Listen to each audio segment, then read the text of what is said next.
pues el presidente ayer dijo que el día de hoy iba a hablar sobre el tema. Ayer no me quiso recibir como madre buscadora, él es fanático del béisbol. Espero que verme como beisbolista, pues por lo menos tome la atención y me reciba. Necesito hablar con él, pero si no me recibe igual, yo voy a seguir visibilizando el nulo apoyo que hemos tenido con él.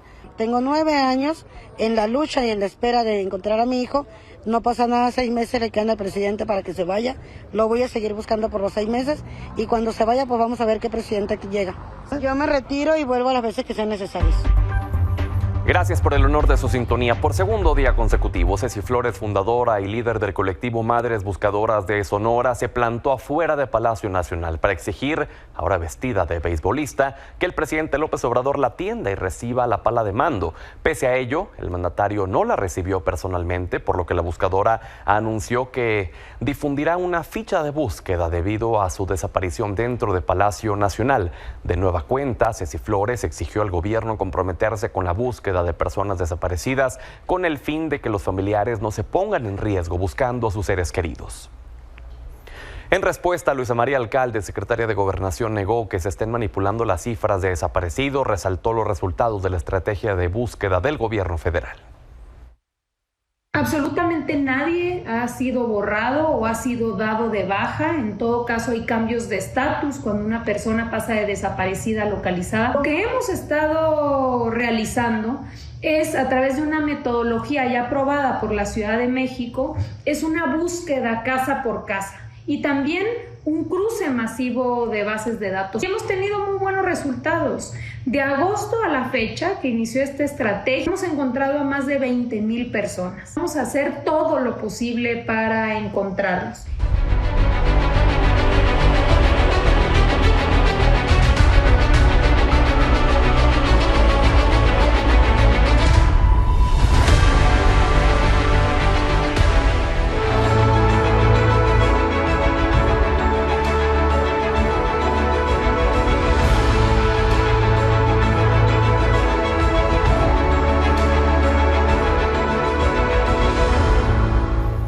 Día 19 de campañas presidenciales. De gira por Reynosa, Tamaulipas, Claudia Sheinbaum planteó un esquema de búsqueda de desaparecidos a nivel nacional que conecte diversas bases de datos y realice búsquedas físicas, como el que implementó cuando era jefa de gobierno en la Ciudad de México. Al abordar el tema de las protestas de las madres buscadoras, la candidata de Morena aseguró que es mejor hacer propuestas que criticar para disminuir el delito de la desaparición.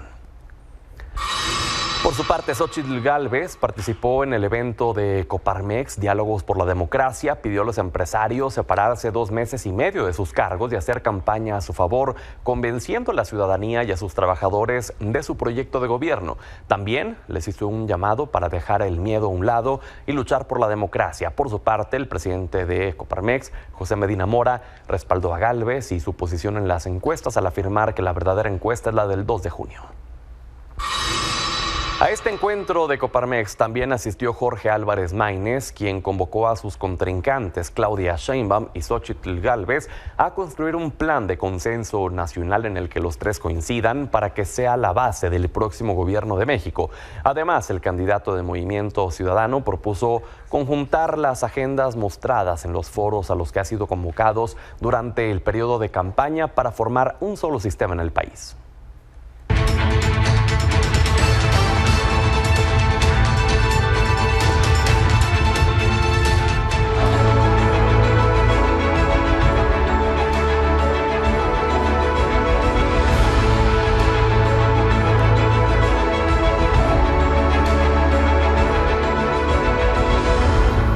En las campañas por la Ciudad de México, Clara Brugada presentó su estrategia de movilidad inteligente y sustentable en la que plantea que la bicicleta sea uno de los transportes más importantes de la capital con la construcción de 300 kilómetros adicionales de ciclovías. También dijo que buscará ampliar la red de transporte con la creación de 5 nuevas líneas de cablebús, 2 nuevas líneas del Metrobús y la ampliación de la línea 12 hasta Observatorio.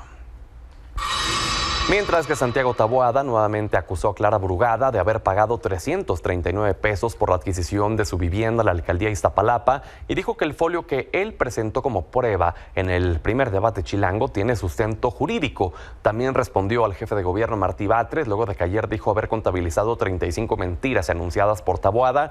El candidato afirmó no espantarle esas declaraciones porque dijo que lo calificó como un porro al jefe de gobierno y que está analizando presentar una queja ante el Instituto Electoral de la Ciudad de México.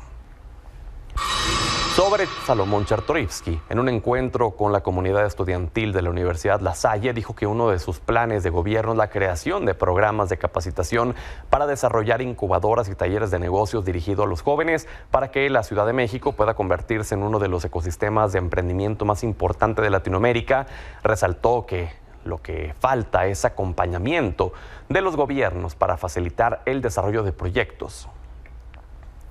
Y en el tema de esta obra en la Benito Juárez, que terminó derramando cemento en la línea 12, el jefe de gobierno Martí Batres dijo que la alcaldía Benito Juárez aún no envía la documentación solicitada por la Fiscalía General de Justicia Capitalina para llevar a cabo la investigación en torno a esta obra de la línea 12, a pesar de que venció el plazo de 48 horas que pidió la demarcación para entregar la información. El jefe de gobierno confió en que no exista ningún tipo de alteración en la documentación en manos de la alcaldía, pero insistió que es de llamar la atención que no esté cumpliendo con la entrega de información.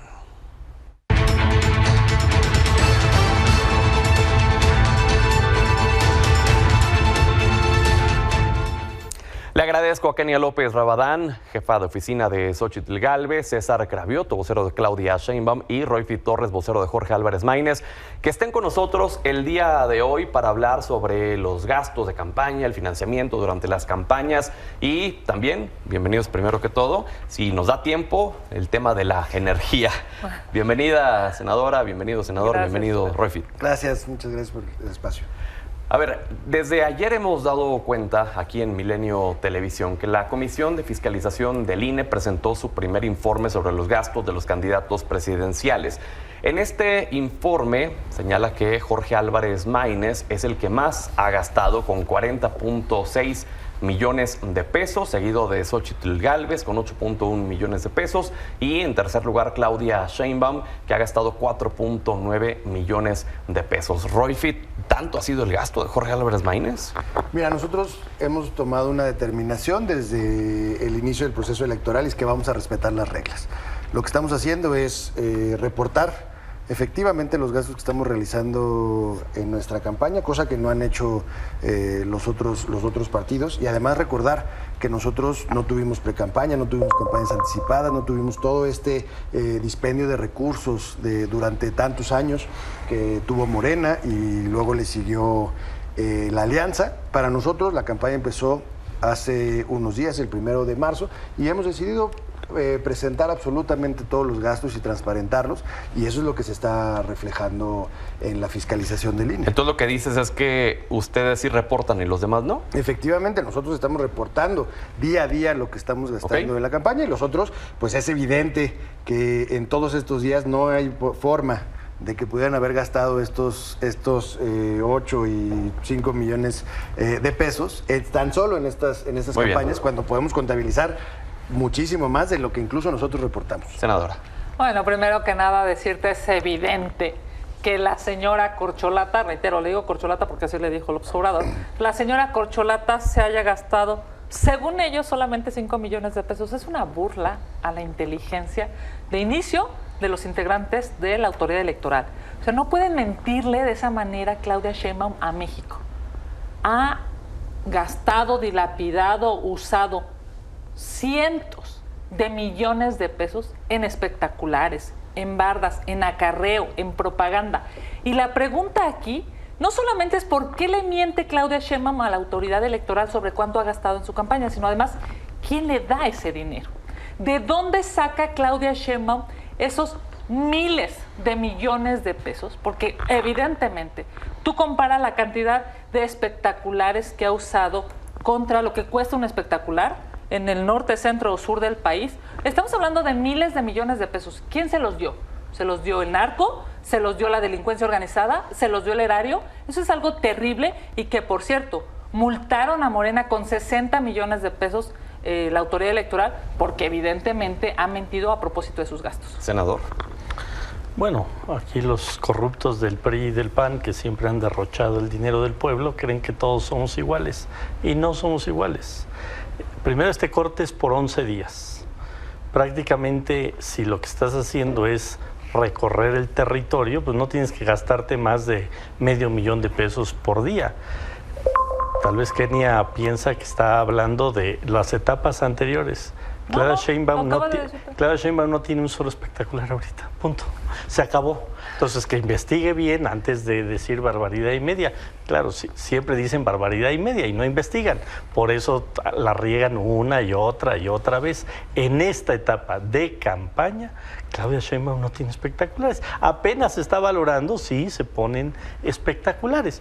Lo que pasa es que ellos derrochan, malgastan el dinero, no saben hacer campaña más que con recursos. Entonces les parece extraordinario que alguien que está caminando y que está haciendo solo eventos sin más parafernalia que eventos con la gente, pues gaste $500,000 de pesos, que tampoco es poco, $500,000 de pesos todos los días, pues no es cualquier cosa. Adelante, rapidito más, perdóname, una precisión al representante de Morena. Solo en el arranque de campaña hubo miles de camiones de acarreados desde el norte del país. Eso cuesta millones de pesos. Son unos corruptos. Y en este momento, no me dejará mentir el auditorio, en los municipios y en los estados de este país hay miles de bardas. Y cuando yo hablé de los espectaculares, me referí a esa multa de 60 millones de pesos que le pusieron en la autoridad electoral, porque evidentemente, oye, ¿quién pagó esos espectaculares? Por eso le dicen narcocandidata, por eso le dicen narcopresidente, porque eso es un tema de dinero, y la pregunta es ¿de dónde la sacan? No hay un solo Senador, espectacular. ¿de dónde sacan? Yo creo que es eso, no hay un solo espectacular. ¿De dónde sacan? Ya, qué bueno que Kenia ya dio marcha atrás y ya dijo, ay, la regué. Dije, había espectaculares, ahorita que le digo que no hay uno solo. Hablemos uno que ya recapacitó. César, hablemos uno a la vez porque si no nos entiende. Royfit, vamos contigo. Mira, es que este es el reflejo de lo que sucede en toda la campaña con todas las propuestas. Están peleando por ver quién oculta más los datos. Porque dice Kenia, no pueden mentirle de esa manera a México. Pues tampoco el PAN, el PRI y el PRD pueden mentirle de esa manera a México. ¿Por qué ustedes creen que sí pueden hacerlo? También tuvieron un arranque en el Parque Bicentenario donde hubo una gran cantidad de camiones, hubo una gran movilización, hubo una gran producción y lo mismo lo tuvieron en el arranque de campaña y solamente reportan 8 millones. O sea, aquí la discusión entre Morena y el PAN es quién hace más trampa y quién se cacha más al otro. Para nosotros la discusión de Movimiento Ciudadano es sigamos las leyes electorales, reportemos los gastos como son, día a día, y cambiemos la discusión. No puede ser que esta discusión entre Morena y el PAN sea ver quién oculta más los datos. Lo mismo que hace, que critica hoy Kenia de Morena, es lo mismo que está haciendo el PAN, el PRI y el PRD. No encuentro una diferencia entre lo que se critica con lo que se hace. Y ahí están los datos reportados. Sí, hay una pregunta que se generaliza un tanto en las redes sociales y es ¿quién paga, por ejemplo, los eventos que se hacen en los estados, en los recorridos, en donde llegan las candidatas, el candidato y el templete cuesta, el sonido cuesta, las sillas cuestan, la logística cuesta, las personas que están ayudando cuesta? ¿Eso lo pagan las campañas o eso los partidos? ¿Quién lo paga? Eso senador? Lo pagan los partidos. Pero a ver, le voy a dar otra... le voy a dar información a Kenia porque no se prepara para estos eventos. Una cosa es lo que reportan los partidos. Una cosa, estás hablando de Calderón, no, él ya no es candidato. Y García Luna García Luna tampoco es candidato. Si aquí estamos hablando de narcos. No, a ver. Una cosa es lo que reportan los partidos, lo que los partidos gastan, y otra cosa es que el INE pues revisa todo eso. Entonces, si tú dices, me gasté $1 para este evento, y el INE dice, no, porque aquí te faltó reportar tal y cuesta 1.20, después el INE va a decir, no era $1 lo que tú reportaste, fue 1.20, porque aunque no lo gastaste tú, sí te lo contabiliza el INE. Bueno, vamos a ver, y el INE está en todos los eventos. Bueno, en los poquitos que hace Xóchitl, porque siempre va a foros porque no puede llenar plazas. Pero en los eventos que hace Morena, que llena plazas Claudia Sheinbaum, porque la gente está, obviamente está con quien va a ganar, no está con quien ni las moscas se paran. Entonces ahí el INE va a decir, a ver, Morena me reportó $1, pero para mí llegó una persona con camión, y eso cuesta tanto. Okay. Aquí hay más sillas de las que reportó, cuesta tanto, y el INE va a ajustar. Muy bien. Entonces, los 60 millones de pesos tampoco de hay la ningún problema de que el INE ajuste. Vamos, a tanta ignorancia desbordada hay que ponerle un límite. A tu pregunta expresa es ¿quién paga eso? De entrada, lo pagan los mexicanos. Eso es la verdad, a través de sus impuestos, y se va el financiamiento de cada candidato. En realidad no son los partidos como tal, esto que acaba de decir, o es mentira o es ignorancia, son los candidatos. Se pueden prorratear. ¿Qué significa esto? El candidato a la jefatura de gobierno hace un evento con un senador y un diputado federal y la próxima presidenta de México, Xóchitl Gálvez, y entre ellos, digamos, hacen una distribución en términos de recursos. ¿Por qué nosotros argumentamos que la narcocandidata Claudia Sheinbaum acarrea a personas y se ha gastado miles de millones de pesos? Porque ahí están los datos de la autoridad electoral, incluso le han interpuesto multas. No es posible que se haya gastado 5 millones de pesos en este arranque de campaña cuando las bardas brutales, miles de bardas que hay en este país, significan 50 veces eso que ella reportó, porque miente. Ahora, ¿por qué miente la señora Sheinbaum? Pues miente porque le encanta mentir, como le encanta mentir a su Ahí habían líder. dicho que muchos de esos espectaculares, bardas y etcétera, pues no se sabía ni siquiera quién los había puesto, dijo, ¿no? Dijo, no sé quién lo puso. Entonces, es la simulación en la que hemos vivido no sé durante qué cártel. todo este tiempo.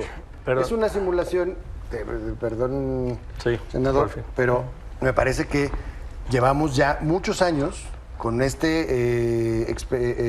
gasto de verdad desmedido de propaganda. Hoy como simplemente la ciudad, cómo está llena, cada poste está un pendón o de Clara o de Taboada. Y eso también hay que ver cómo lo están reportando. Pero llevamos muchos años, ya hablaron aquí de los espectaculares, también las campañas anticipadas, de todo lo que se reportaron. Simplemente en los periodos de precampaña, la candidata Xóchitl gastó 62 millones de pesos y Sheinbaum declaró casi 60 millones de pesos que se gastaron en el proceso de precampaña, y eso ya se les olvidó. O sea, ya se olvidó que hubo un gasto terrible a costa de los mexicanos y de las mexicanas, por supuesto, y que hoy pues simplemente están decididos a no reportar los gastos que están ejerciendo en estas campañas, como si no tener espectaculares fuera una virtud después de todo lo que se han gastado, ¿no? Senador. Los del PRI y los del PAN están tan acostumbrados al moche, por eso ya Santiago, hasta mundialmente conocido como Santiago Tajada, se la pasan pidiéndole moches a los proveedores.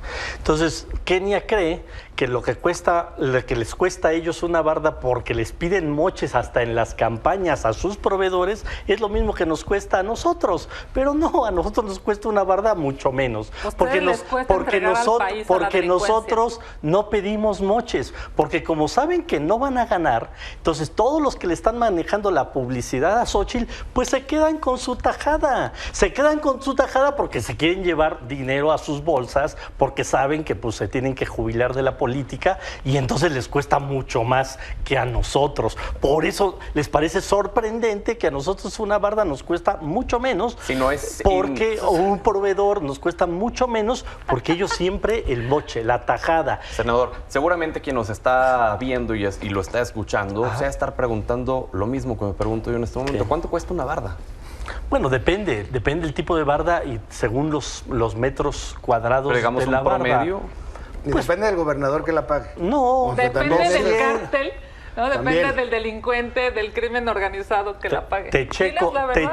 te checo, porque ahorita justamente me están haciendo una cotización porque yo también soy Pero más o candidato menos, ¿cuánto cuesta? 500, 800 y voy pesos. a Más poner o menos. bardas. Entre 500 y Sí, 800 a ver, pesos. depende. O sea, claro que si estás haciendo la del periférico de 10 metros de alto por 50 de ancho, pero más o menos 800 pesos. por barda. Metro cuadrado como 200. Es lo que te digo. Hay los 800. No, 800 porque es una mira, barda. porque Escuche lo que porque estoy mira, diciendo. 800 pesos se es mochan, una barda. se mochan Eso, con los que manejan una los barda, recursos. Más o menos, son porque se van a ir 5, con su 6 guardadito. metros, Se van a ir con su guardadito. por, Sí, eso, claro. por eso es que han gobernado mal, porque les preguntas A y te Hemos contestas gobernado Z. mal. Es que pues según el 70%, por eso según este país se detuvo en hoy un términos de periódico productividad. nacional Lo que te está dice que el preguntando, Pedro, es 70%, ¿cuánto cuesta una barda? ¿Por qué no contestas? ¿Por qué mienten Antes de que se nos de la vaya población el- cree que estamos gobernando bien. Antes de que ¿Por se qué nos no vaya a saben terminar el contestar tiempo, las no me preguntas? gustaría que nos despidamos de esta mesa, ya nos queda poco tiempo,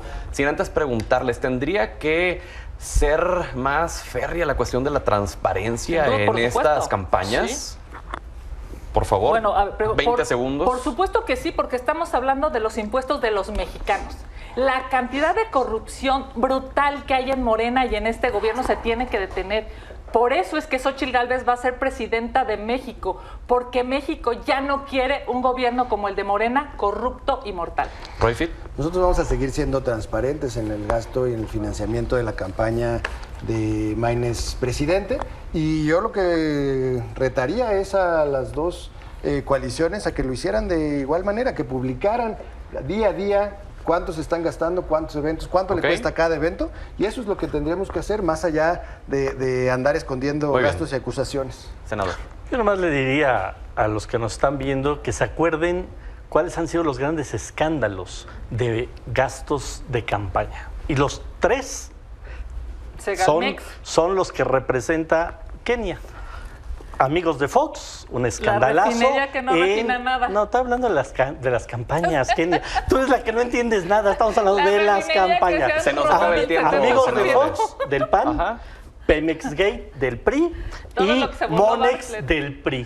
O sea, Muy bien. los tres grandes escándalos de gastos excesivos de campaña y triangulación de recursos El Tren han Maya. sido de la El historia aeropuerto que no tiene vuelos. Que sean de la transparentes. historia del PRI-PAN. Y Eso viene, se resuelve y viene siendo aquí a hablar de transparentes. transparencia y de que se gasten bien los recursos. Por favor, Gracias. Kenia, nadie te cree. Gracias, Nadie te César. cree. Gracias, Kenia. Gracias a Gracias, ti. Royfit. Vamos a la Gracias. pausa y ya regresamos. A casi un mes de que la bancada del PAN en el Senado extendiera la invitación al presidente argentino Javier Milei para visitar México, hoy nuestra colaboradora Estefanía Veloz pudo preguntar ahí en la Casa Rosa al vocero de Milei, pues si va a venir o no. Estefanía, cuéntanos qué te dijo y aparte, qué te dijo respecto a la relación de Milei con López Obrador. Hola Pedro, buenas noches. Sí, tuve la oportunidad de ir a la conferencia de prensa del vocero de Milei, Manuel Adorni, y vamos a ver un poco de lo que nos respondió cuando le pregunté, ¿va a venir o no el presidente Milei a México? ¿Diálogo entre el presidente Milei y el presidente Andrés Manuel López Obrador? Últimamente no, pero no por nada en particular. No sé si tiene algún trasfondo la pregunta que me estás haciendo, pero no. Como con tantos otros gobernantes que no se habla asiduamente, pero no por nada en particular. Más allá de las diferencias que puedan existir, no hay ningún tipo de animosidad para que eso no haya ocurrido. ¿Qué digo? Para nadie es un secreto, Estefanía, la diferencia ideológica, ¿no?, que hay entre ambos presidentes, pero con quien sí, digamos, comparte cierta ideología es con el Partido Acción Nacional, que le extendió esta invitación en el Senado, que dijo el vocero que al menos no está en la agenda todavía, pero no se descarta. Que no se descartaba, le pregunté sobre la invitación que mencionas, dijo que no se descartaba, pero que a veces los viajes del presidente pues se pueden dar y se terminan anunciando. Luego tuve la oportunidad de preguntar fuera de la conferencia de prensa si había diálogo con alguna otra fuerza política o con algún vínculo político en México y me dijeron que no, que de momento parece fluir todo de manera institucional entre México y Argentina, así que sí hizo alguna alusión a las diferencias ideológicas entre ambos presidentes, pero que no hay ninguna animosidad, así lo mencionó el vocero del presidente Milei. Pues bueno, Estefanía, seguimos de cerca tu trabajo allá en Argentina. Gracias y buenas noches. Muchas gracias, Pedro. Buenas noches.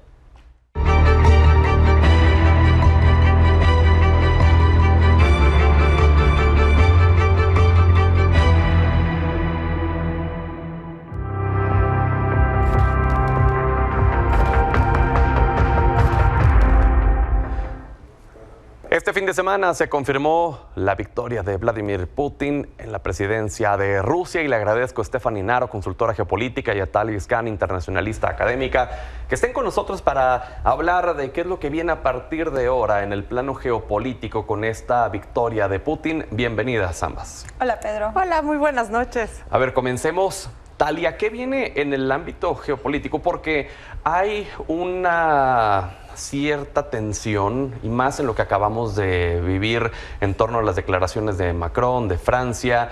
Hay tensión y hay incluso hasta un tanto de miedo de una escalada de este conflicto armado en Ucrania si llegan a intervenir las fuerzas de la OTAN. Sí, Pedro, la verdad es que sí, estamos hablando de una tensión ya existente, no es un fenómeno nuevo y tampoco fue algo inesperado que Putin ganara. A lo mejor lo inesperado fue la cantidad de participación, porque Rusia rompió el récord en su historia moderna con casi 75% de participación preliminar y también con 87% de votos a favor, cuando en las últimas elecciones en el año 2018 fue pues 10% abajo en las dos estadísticas, en los dos datos que te estoy mencionando. Hablando de las tensiones geopolíticas, pues claramente ahorita Francia ha sido uno de los países más alarmantes, pero incluso hace un par de semanas Macron mismo era el vocero, según de la OTAN, diciendo de que sí iban a extender ese conflicto más y iban a mandar soldados, pero unos días después incluso las autoridades de la OTAN dijeron que no se responsabilizaban de ese discurso y que fueron como discursos, fueron pláticas unilaterales en este caso. Entonces hay que tomar en consideración que Francia no es la cabeza de la OTAN. OTAN es una coalición y siempre ha sido una amenaza hacia la seguridad de Rusia. Entonces también es normal que Putin, posterior a sus elecciones, aclare otra vez que lo toman como una amenaza y que no se tendrían en tomar medidas cautelares en este caso. Pero ya decir una escalada al punto nuclear, Stephanie, es algo ya palabras mayores, ¿no? Son palabras mayores, pero de alguna manera es el mensaje de Rusia al mundo, marcando su regreso a la historia en total fortaleza. Hay que entender que la Rusia que entra en el conflicto con Ucrania no es la misma Rusia que acaba de renovar a Vladimir Putin en el poder. ¿Por qué? Tenemos una Rusia que ya no es una nación euroasiática en los hechos, ya es más una nación del este asiático. La parte occidental ha quedado totalmente desarticulada y esto lo vemos en la manera en cómo ha renovado su cadena de suministros. Tenemos que ya están en manos de países amigos como China, como Irán, como la India, que ha dominado la inflación, por ejemplo, que ya el Producto Interno Bruto está en los niveles de antes de la invasión y que renueva su fortaleza también mandando mensajes estratégicos, porque justo en este mes China, Irán y Rusia inician ejercicios militares conjuntos en el Mar Rojo y ya han dominado estas tácticas en el Golfo Pérsico. Entonces, claramente el mundo se movió, Rusia también se movió y Vladimir Putin no ganó una elección, sino que ganó una aclamación al más puro estilo bizantino. ¿Se quedará de por vida Vladimir Putin en el poder? Pues prácticamente sí. Mira, se puede quedar hasta el 2036. Y ya tiene 71 años, entonces yo creo que lo que le quede de vida sí se la va a pasar en el poder. Talia, ¿coincides o difieres? Pues yo creo que sí es posible, porque Putin ha sido una figura muy firme y muy poderosa para toda la nación rusa, más bien los que quedaron el día de hoy, y claramente ha sido también una representación del patriotismo ruso en estas fechas. Entonces yo creo que sí es posible que él y su legislación siga en poder, pero lo que nos tendría que preocupar es que cómo nos vamos a sentar sobre una mesa para negociar esta guerra que lleva años, y estamos hablando más de 10 millones de refugiados desplazados en esta región, que ya no está afectando nada más a Ucrania, sino a toda la región y todo el mapa energético, incluso de las dinámicas. ¿Tendría que estar preocupado Occidente ante esto que mencionabas, Stephanie, de que Rusia ya no es tanto parte de Europa, sino es más parte de Asia? Sí, y te voy a decir por qué. Hay dos razones que son muy claras. Primero, la arquitectura de la paz que trazan Estados Unidos después de la Segunda Guerra Mundial en el 42 dice que la interdependencia es la base de la paz. Hoy esa interdependencia ya no existe y también lo estamos viendo a nivel global con la globalización volviéndose una regionalización y las fronteras cerrándose cada más y los nacionalismos apareciendo.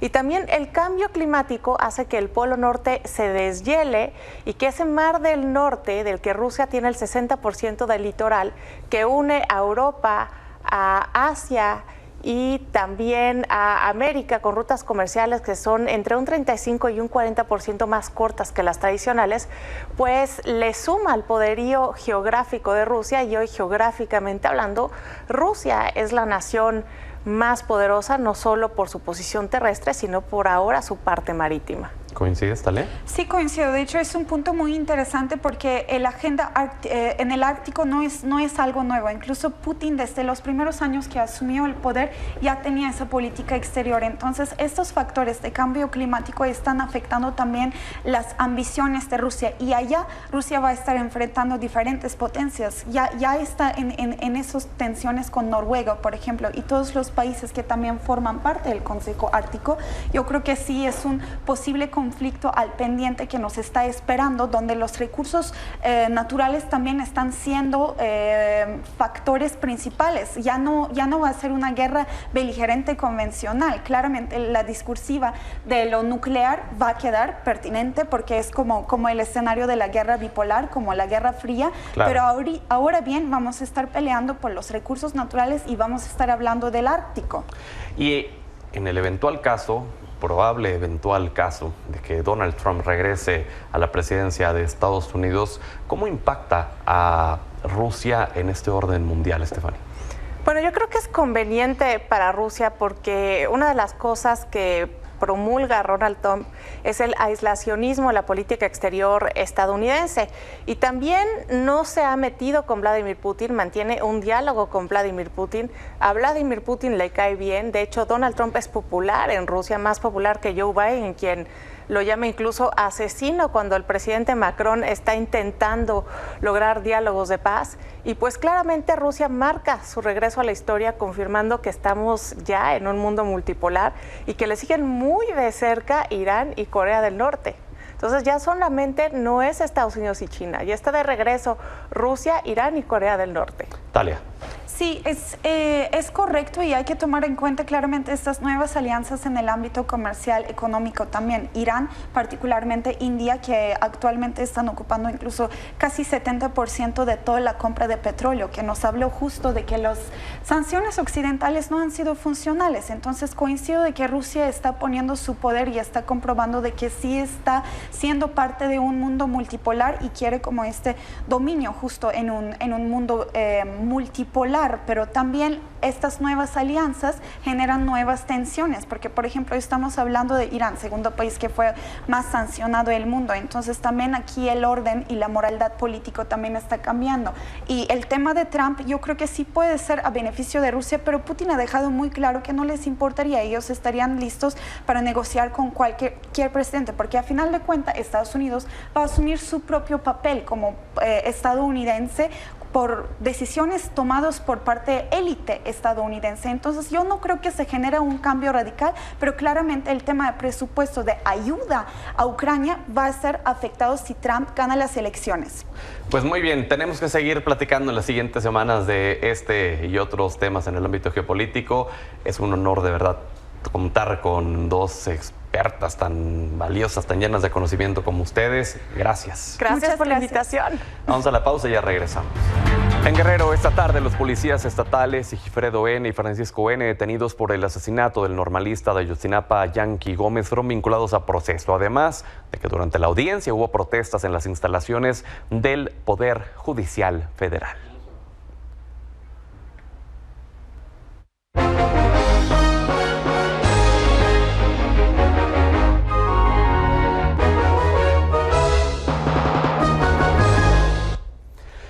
Es momento Momento de ver cómo le fue a los mercados en este martes, que por el día de asueto que se tuvo el día de ayer, prácticamente estamos arrancando la semana en la información económica y financiera. Y por supuesto también hay que hablar en unos momentos más con don Manuel Somoza respecto al cambio en la política monetaria de Japón, que ha estado presionando al tipo de cambio que, si recordamos, hemos tenido una buena racha con el tipo de cambio. Don Manuel, buenas noches. ¿Qué tal? Buenas noches, Pedro. Perdón por el retraso.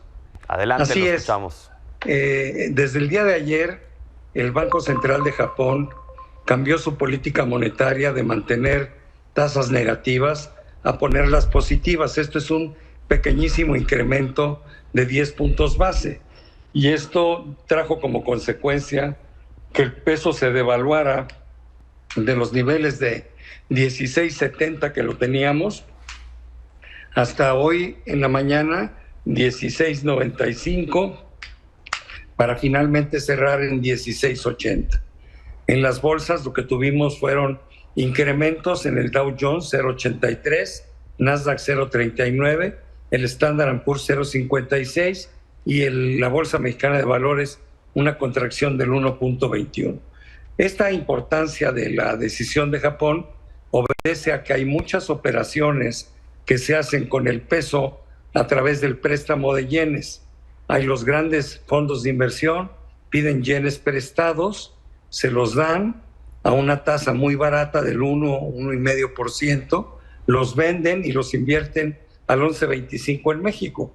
Entonces el riesgo que corren es que el yen se vaya a revaluar, y cuando la tasa de interés de los yenes se sube un poquito, bueno, pues también se aprecia la moneda, y eso fue lo que hizo que el peso se viera menos atractivo para este tipo de especuladores. Mañana viene un cambio importante. Es muy probable, hay un porcentaje alto de probabilidades de que Banco de México reduzca la tasa el jueves, no mañana, del 11.25 al 11%. Esto también podría ayudar al dólar a que se pegara más a los 17 que a los 16.80, y eso es lo que veremos en un día más. Pero mañana también habla la Reserva Federal, seguramente no va a haber cambios, sin embargo va a ser muy importante lo que diga Jerome Powell en relación a qué piensa que va a suceder con las tasas en un futuro próximo. En los mercados lo que espera que diga Powell es que las tasas empezarán a bajar a partir de junio. Cualquier cambio en cualquier sentido evidentemente tendría efecto sobre nuestra moneda.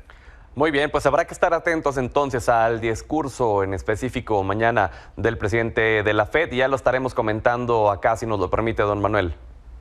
Así es, Pedro, ese es el comentario del día de hoy. Te agradezco tus atenciones y un saludo a la audiencia. Igualmente, buenas noches.